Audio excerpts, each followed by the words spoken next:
रेहाना और रवि की शादी के वक्त रवि के पास कुछ नहीं था।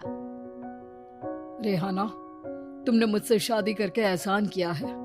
मुझसे ज्यादा तो तुम कमाती हो। अरे तो क्या हुआ, एक दिन आएगा रवि कि तुम खूब पैसा कमाओगे। मुझे तुम पर पूरा विश्वास है। रवि और रेहाना खुद को स्टैंड करने के लिए पूरी मेहनत करते। रेहाना, मैं नौकरी नहीं करना चाहता हूँ। तो कोई बात नहीं, मैं नौकरी करके घर चलाती हूँ, तुम बिजनेस सेट करने की कोशिश करो। एक दिन। रेहाना, तुम जानती हो, मैंने जो विज्ञापन बनाने वाली कंपनी खोली थी ना, उसे बड़ी ब्रांड का ऑफर आया है। अब हम लोगों के दिन प्यारे न्यारे हो गए हैं। मैं जानती थी रवि कि एक दिन तुम सेटल हो जाओगे। रवि का काम अच्छा चल जाता है। एक दिन वो रेहाना से कहता है, रेहाना, अब हम लोगों का बच्चा भी हो गया है। बहुत छोटा है वो, उसका ख्याल कैसे रखेंगे हम? कैसे क्या, मैं गांव से माँ को लेकर आ जाती हूँ। नौकरी से हाफ डे ले लिया करूंगी। अभी तो वो छोटा है, स्कूल जाने तक मैं मैनेज कर लूंगी। देखो रेहाना, मैं अब अच्छा कमा रहा हूँ। तुमको नौकरी करके परेशान होने की कोई जरूरत नहीं है।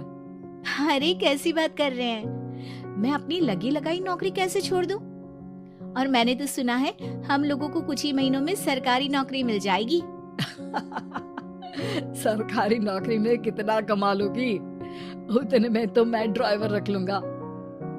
रेहाना को रवि की बात का थोड़ा बुरा तो लगता है। कम से कम मेरी नौकरी की इतनी बेइज्जती मत करो। भूल गए, इसी नौकरी के बदौलत तुमने अपना बिजनेस खड़ा किया है। अरे वो तो मैं किसी के भरोसे भी कर लेता। देखो, अपने बच्चे को संभालो, घर का काम करो। अब बाहर जाती तुम अच्छी नहीं लगती हो। रेहाना रवि के कहने पर नौकरी तो छोड़ देती है, लेकिन अब बड़े से घर में उसकी कीमत किसी नौकर से कम नहीं होती। एक दिन रवि का दोस्त आता है। भाभी, हम लोग तो आपको तब से जानते हैं जब से आप लोग शादी होकर इस शहर में आए थे। आपकी बदौलत ही सारा बिजनेस खड़ा हुआ है। ये किस्मत तो आप ही की है भाभी। हाँ हाँ भाई, हमारी मेहनत तो कुछ है ही नहीं। अरे होगी, लेकिन भाभी की किस्मत के आगे कुछ नहीं। दोस्त वहां से चला जाता है, लेकिन रवि का गुस्सा 7वें आसमान में होता है। देखा कैसे बोल रहा था? अरे बिल्कुल अच्छा आदमी नहीं है ये। कैसी बात कर रहे हैं आप? प्रशांत भैया तो बहुत अच्छे इंसान है रवि। कैसे उन्होंने हमारे मुश्किल वक्त में हमारा साथ दिया था। अरे था पैसा तो साथ दिया, नहीं तो कौन पूछता है? रवि का व्यवहार पैसा आते ही अलग हो गया। वो बंदे को बंदा नहीं समझता। घमंड से घिरे रवि ने तो एक दिन हद ही कर दी। रेहाना, मैं अब तुम्हारे साथ नहीं रह सकता हूँ। क्या क्या बकवास कर रहे हो रवि? क्या कहना चाहते हो? और क्यों नहीं रह सकते तुम मेरे साथ? देखो, मुझे कोई और पसंद है और उसने साथ रहने पर बस यही शर्त रखी है कि मुझे तुम्हें तलाक देना होगा। रेहाना, जो कि एक स्वावलंबी महिला थी, उसने बिना देर किए रवि को कह दिया, कोई इश्यू नहीं, मुझे पैकिंग में 4 दिन का वक्त लगेगा, लेकिन तब तक मैं तुम्हारे साथ नहीं रहूंगी। 4 दिन के लिए तुम कहीं और शिफ्ट हो जाओ, मैं घर से निकलूंगी तो बता दूंगी। रवि घर छोड़कर चला जाता है। रेहाना को दुख होता है, वो रोती है, लेकिन व्यवहार से स्ट्रॉन्ग रेहाना को पति के वापस आने का और उसे सबक सिखाने का पूरा भरोसा था। फिर एक दिन, अरे शुशिका, कब शादी करोगी तुम मुझसे? यार मैंने तो सोचा था तुम शादी से पहले मुझे विदेश लेकर जाओगे, महंगी कार दिलाओगे। अरे सब दिला दूंगा, लेकिन पहले मुझसे शादी तो कर लो। हाँ हाँ, क्यों नहीं। मैं कुछ दिनों के लिए अपने मम्मी पापा के पास जा रही हूँ और लोगों से अपनी शादी की बात करूंगी।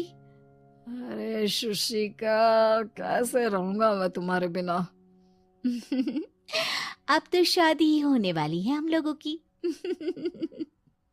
शुशिका रवि को छोड़कर चली जाती है। रवि घर आता है, जहाँ रेहाना को ना पाकर उसे सब अजीब लगता है। घर तो रेहाना के बिना कुछ नहीं है, बच्चे की याद भी आ रही है। चलो एक वीडियो कॉल कर लेता हूँ। रवि रेहाना को वीडियो कॉल करता है, लेकिन रेहाना फोन नहीं उठाती।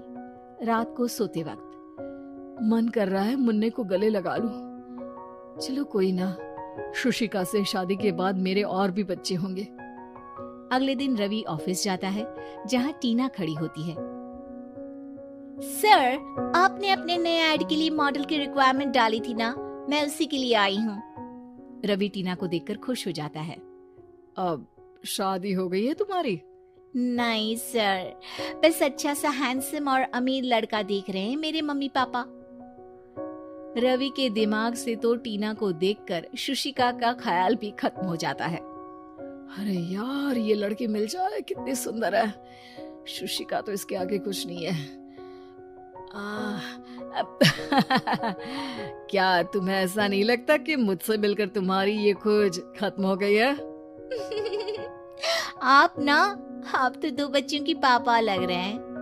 अरे नहीं नहीं, मेरी शादी तो हुई थी, लेकिन बीवी को किसी और से प्यार था, मुझे छोड़कर चली गई। खैर, टीना की दोस्ती रवि से हो जाती है, लेकिन 1 महीने बाद शुशिका रवि के पास वापस आती है।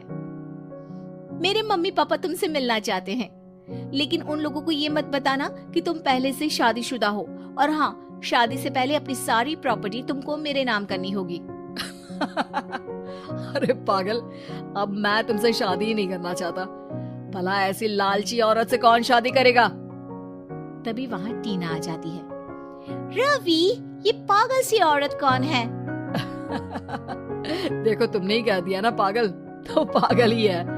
पता नहीं कौन है, कह रही है शादी कर लो, लेकिन शादी से पहले अपनी सारी प्रॉपर्टी मेरे नाम कर दो। बोल तो सही रही है। वैसे तुम जानती हो, मेरी एक सहेली है, उसके पति ने उसे पैसा आते ही छोड़ दिया, जबकि उसको खड़ा करने वाली ही मेरी सहेली थी।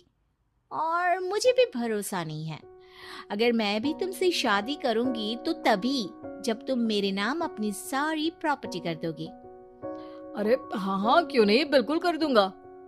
रवि और टीना की शादी की तारीख तय हो जाती है। वो अपनी सारी प्रॉपर्टी के कागज लेकर शादी वाली जगह पर पहुंचता है, लेकिन वहां टीना आती नहीं। रवि टीना को मैसेज करता है, कहाँ हो? सॉरी, मैं तुमसे शादी नहीं कर सकती, मुझे तुमसे भी ज्यादा पैसे वाला मिल गया। रवि को गुस्सा आ जाता है। वो गुस्से से सारा डेकोरेशन तोड़ रहा होता है कि वहां रेहाना आ जाती है। सर, क्या हो गया? क्या डेकोरेशन पसंद नहीं आई आपको? तुम यहाँ क्या कर रही हो?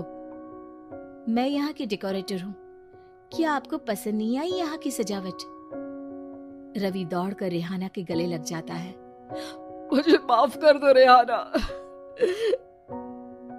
रवि रेहाना के गले लग जाता है और रेहाना टीना को थैंक्स का मैसेज करती है।